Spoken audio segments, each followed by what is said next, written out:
Well, we have a hot one for southern Minnesota, much cooler to the north, and that frontal boundary is producing showers and storms today with a severe threat, but more importantly, a heavy rainfall potential, followed by cooler air tomorrow.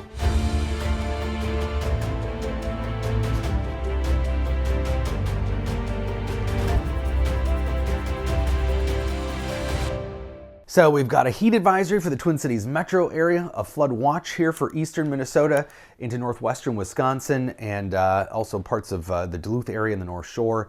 Potential for some very heavy rainfall tonight into tomorrow, and so we'll have to watch those rainfall totals. But also the air quality continues to be pretty bad across northern Minnesota here on and off. Detroit Lakes Friday afternoon had one of the highest air quality records on state history here, or the poorest air quality, one of them.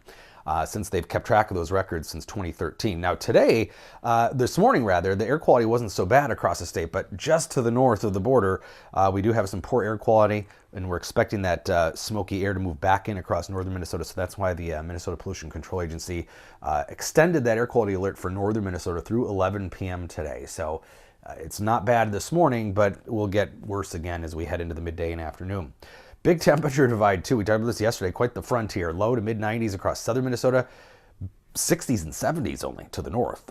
Dew points, very muggy too for central and southern Minnesota, 60s to low 70s dew points. And that will factor into this frontal boundaries rainfall production and our discomfort this afternoon.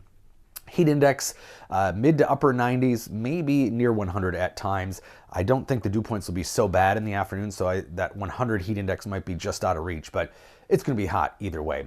So I put streamlines on here. This is the flow of air, and then of course you can see the satellite and radar, and very obvious to see that front here cutting across north central Minnesota, and that front is slowly moving south and the focus for storms. So here's 5 p.m. This is the high resolution rapid refresh model. I'm showing you two model scenarios because they're slightly different, and then those storms kind of sag south slowly tonight into tomorrow. We're going to continue to have showers. The showers will be lighter tomorrow though, but on and off rain, clouds tomorrow. We're going to keep temperatures pretty cool.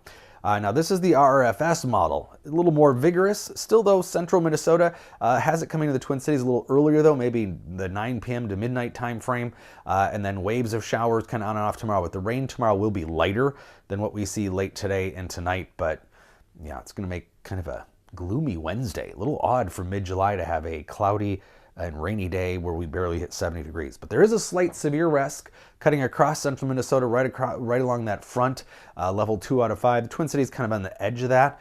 I think the severe threat for us is probably a little lower, but also a slight risk of excessive rainfall. We're watching that potential for heavy rainfall amounts today into tonight and tomorrow.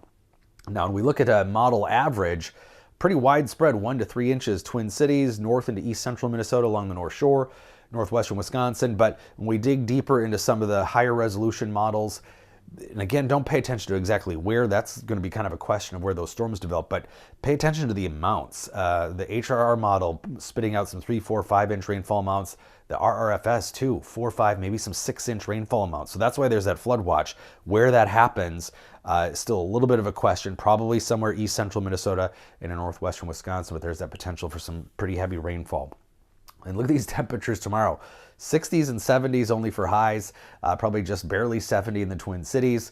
Very humid today and still muggy tomorrow because of the showers and clouds around, but won't make much of a difference to the cooler temperatures. But look at that dry air coming on Thursday. The sun breaks out, it looks like pretty early.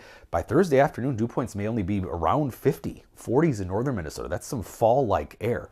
And it makes it feel cooler. Next system comes in Friday night. That'll bring some generally lighter showers, and still looks like it's going to be mostly out of here for Saturday. Might have an isolated shower, northeastern Minnesota, western Wisconsin, southeastern Minnesota Saturday afternoon, but for the most part, looking like a decent weekend shaping up. 92 today. Most of the day for the Twin Cities dry, but as we head into the evening and overnight, that's when we'll see that chance of storms increase. Again, they develop in central Minnesota, and then we'll slowly move south and east as that front kind of pushes them along. Scattered showers, cloudy. Look at that high, barely 71 degrees. Sunshine is back Thursday. Again, big drop in humidity though, so that 74 will feel much cooler. Friday looks decent for the first half of the day. Clouds will increase. We'll see that chance of showers Friday night with that next disturbance. But Saturday, Sunday, close to 80, not bad. I think sunshine for the afternoon Saturday, most of Sunday, and warming up to normal temperatures again with more sun on Monday.